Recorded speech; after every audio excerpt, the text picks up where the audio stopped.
There is a weapon mightier than armies. There are chains stronger than steel. There is power that needs no thrones or crowns. This power is recorded in ledgers, encrypted in symbols, hidden beneath layers of oil paint on canvases hanging in the Uffizi and the Louvre. And this power is financial debt. History teaches us one inexorable law: whoever controls debt controls the fate of nations. A king may raise an army, but a banker decides whether that army receives its pay. A pope may excommunicate, but a creditor decides whether the new St. Peter's Basilica will be built. An empire may proclaim its greatness, but the ledger kept in the vaults of Florence or Amsterdam tells the truth: who owes whom, and who truly rules the world. Before us lies a chessboard from 5 centuries ago. Upon it stand the kings of France, emperors of the Holy Roman Empire, Roman pontiffs. They think they're playing the game. But the real players don't sit on thrones.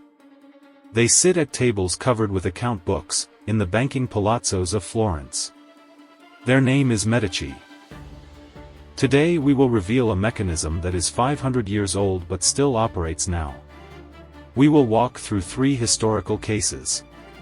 The first, Florence of the 15th century, where a family of bankers transformed art into an instrument of control over Europe. The second, Amsterdam of the 17th century, where Dutch merchants created the first global system of financial blackmail. The third, London of the 19th century, where the Rothschilds perfected this method to absolute mastery, financing wars and dictating peace. And at the end, we will hold up a mirror to the present day. Because whoever thinks the era of financial empires has ended simply hasn't learned to read modern ledgers. Florence, the 1440s. The city on the banks of the Arno has no armies, no fleet, no mines or colonies. But Florence rules Europe in a way no empire before it ever did. In the Palazzo Medici on Via Larga sits Cosimo de' Medici, a man who wears no crown but before whom kings bow. His empire is invisible. It consists of branches of the Medici Bank: Rome, Venice, Bruges, London, Lyon, Geneva. These are not merely banks. They are nodes in a web that has ensnared everyone who needs money.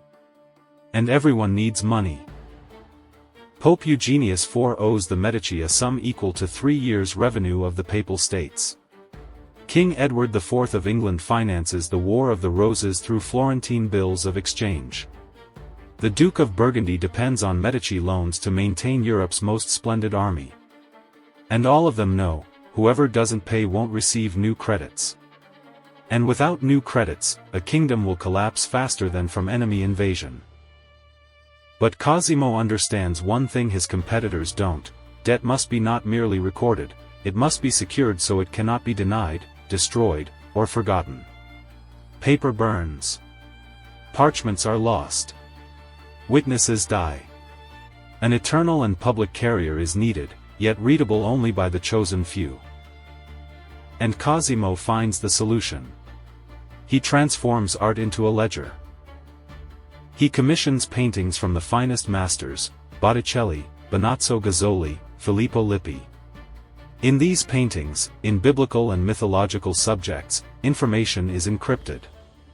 The number of angels in a fresco corresponds to the debt amount in thousands of florins. The color of a saint's mantle indicates the debtor: blue, the French crown; purple, the papal throne; gold, the Holy Roman Empire. Hand gestures, the number of folds in clothing, the positioning of figures, all of it is code. And this code hangs on the walls of the Medici Chapel, in the Palazzo Vecchio, in churches throughout Florence.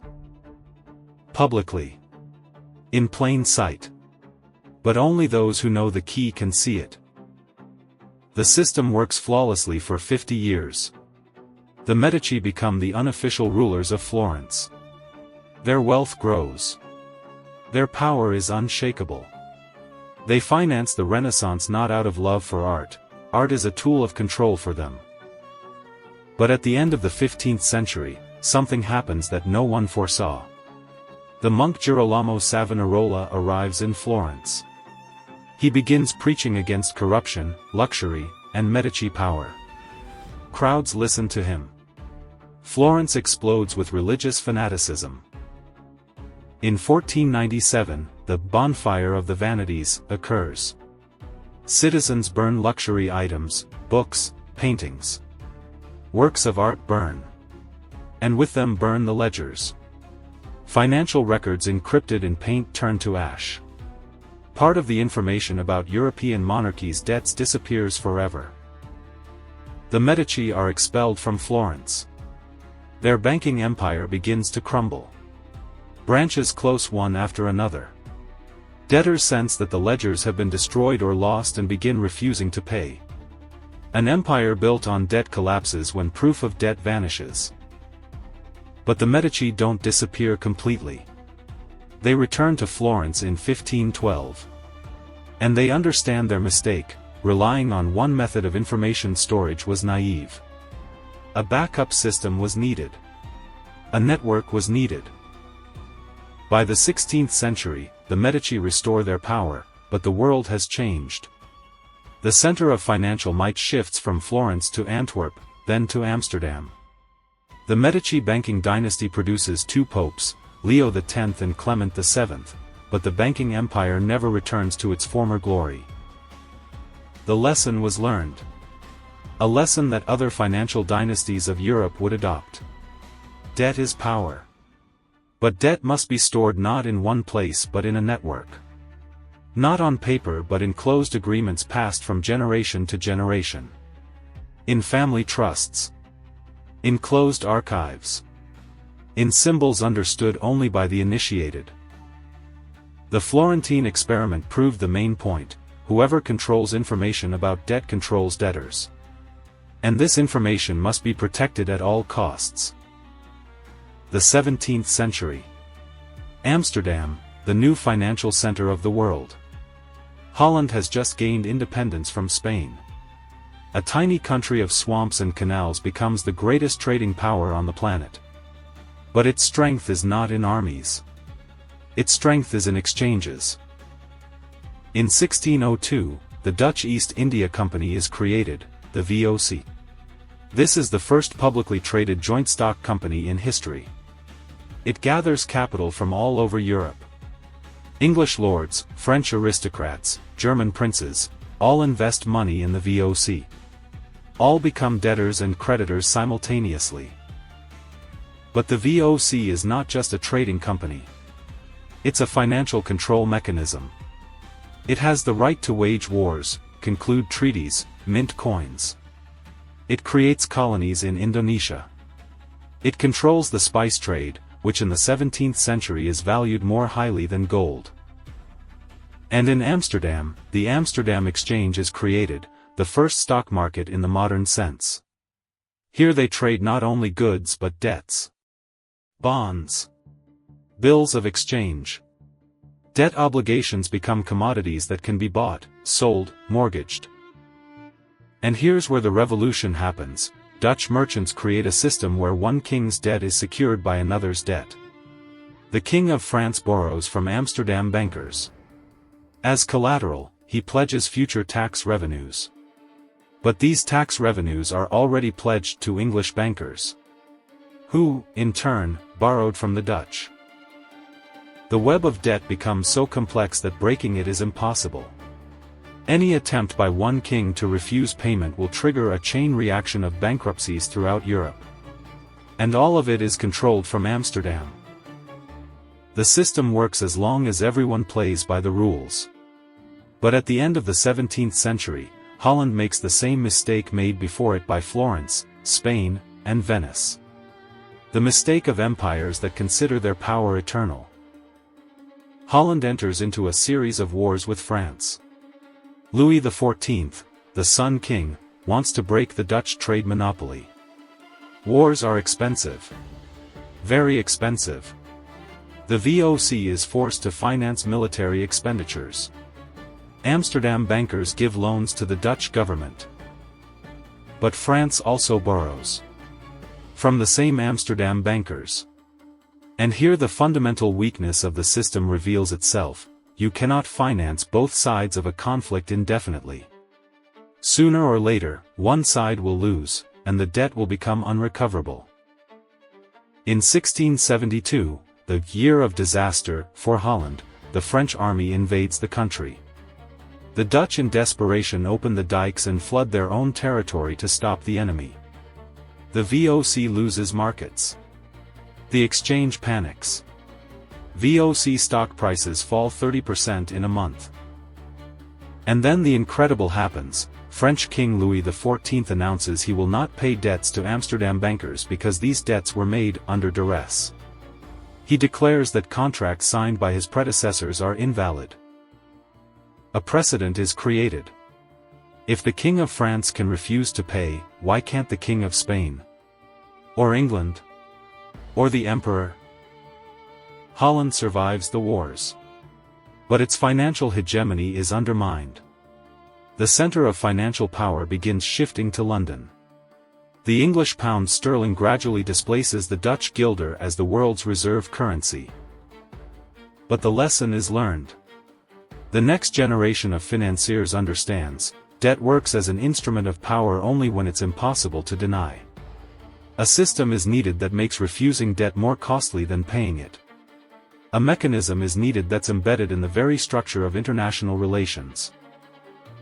And this mechanism is created in London of the 18th and 19th centuries. The Rothschild family brings the art of financial control to absolute perfection. The 19th century. The Napoleonic Wars tear Europe apart. But while armies march and cannons fire, another war rages in the offices of the City of London. A war of ledgers. The Rothschild family creates a system of 5 banking houses: London, Paris, Vienna, Naples, Frankfurt. 5 brothers. 5 capitals. 5 nodes of a network spanning all of Europe. They finance everyone. Britain against France. Austria against Prussia. They create a system where every great power depends on Rothschild loans. And most importantly, they create a communication system faster than any government's. The Rothschild courier and carrier pigeon system outpaces official diplomatic channels by days, sometimes weeks. In 1815, during the Battle of Waterloo, Nathan Rothschild in London learns of Wellington's victory a day before the British government. He uses this information to make a fortune on bonds. But more importantly, he proves, information is power. And whoever controls information flows about debts, wars, and peace controls the fate of nations. The Rothschilds finance the construction of the Suez Canal. They give loans to the Russian Empire after the Crimean War.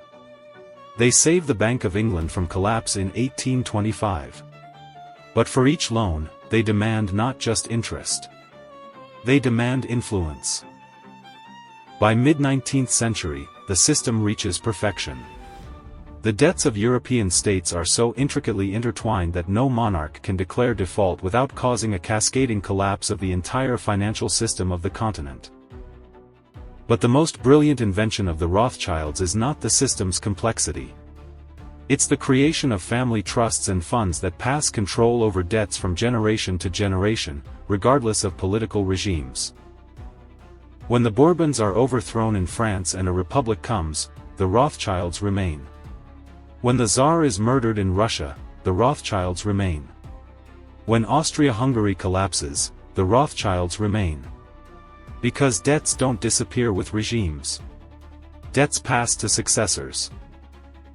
And here the system's true power reveals itself. Debt becomes an instrument not just of economic control but of political blackmail. Information about who owes whom and how much is kept in closed archives of family funds. This information provides leverage over governments that think they are sovereign. The 20th century tests the system's strength. 2 world wars. Collapse of empires. Revolutions. The Holocaust, which destroys part of the Rothschild family and their archives. But the system survives. Because by the 20th century, the financial web no longer depends on one family. The mechanism created by the Medici, perfected by the Dutch, and brought to absolute mastery by the Rothschilds, has become part of global financial architecture. The Treaty of Versailles in 1919 imposes reparations on Germany that cannot be paid. This is not a mistake, it's by design. Eternal debt is eternal control. Germany borrows from American and British banks to pay reparations to France. France pays war debts to America. The circle closes. When Germany refuses to pay in the 1930s, the result is a new war. Because the system does not tolerate non-payers. So, the pattern is revealed. 3 cases, 5 centuries, 1 pattern. First, financial debt has always been a weapon mightier than armies. Whoever controls debt controls the future. Second, information about debt must be protected, encrypted, and passed through generations. The Medici used art. The Dutch created the exchange. The Rothschilds built a network of family funds. Third, the debt system works only when refusing payment costs more than the payments themselves. Creating this cost means creating dependence so deep that escape equals self-destruction. Now let's hold up the mirror to the present day. Global debt in 2025 exceeds $300 trillion. That's 3.5 times global GDP. The United States owes $35 trillion. China, $50 trillion, if you count corporate and regional debt. Europe drowns in debts it will never be able to repay. But here's the question, to whom does everyone owe? Where are the modern ledgers? Who are today's Medici, possessing information about who owes whom and using this information as an instrument of political control? The answer is simple and terrifying: we don't know. Modern financial systems are so complex that even governments don't fully understand who controls their debt. Sovereign wealth funds, hedge funds, closed investment companies, billionaires' family offices, all own pieces of global debt. And when geopolitical tensions rise, when conflicts flare, we see the same pattern: economic sanctions, asset freezes, manipulation of debt obligations. Not armies decide the outcome, but those who control financial flows. Europe today depends on the American dollar and Chinese investments. America depends on China's willingness to buy American treasury bonds. China depends on access to Western financial markets. The web of debt has enveloped the planet so tightly that any attempt to break free could lead to global collapse. The art historian who discovered the encrypted Medici ledgers in Uffizi paintings didn't just reveal a 500-year-old secret. He lifted the lid of Pandora's box. Because if the Medici shadow debts were indeed passed through family funds and remain legally valid to this day, it means one thing: modern European elites may still be under the control of a mechanism created in the Renaissance. And if attempts to discredit him are not coincidence but a protection system, it means the mechanism works. It means there are those who don't want us to know that modern geopolitics is based not on ideologies or democratic values, but on ledgers as old as time, written in ink on parchment 500 years ago. History doesn't repeat itself. But the financial mechanisms of power remain unchanged. The Medici created the system. The Dutch scaled it. The Rothschilds perfected it.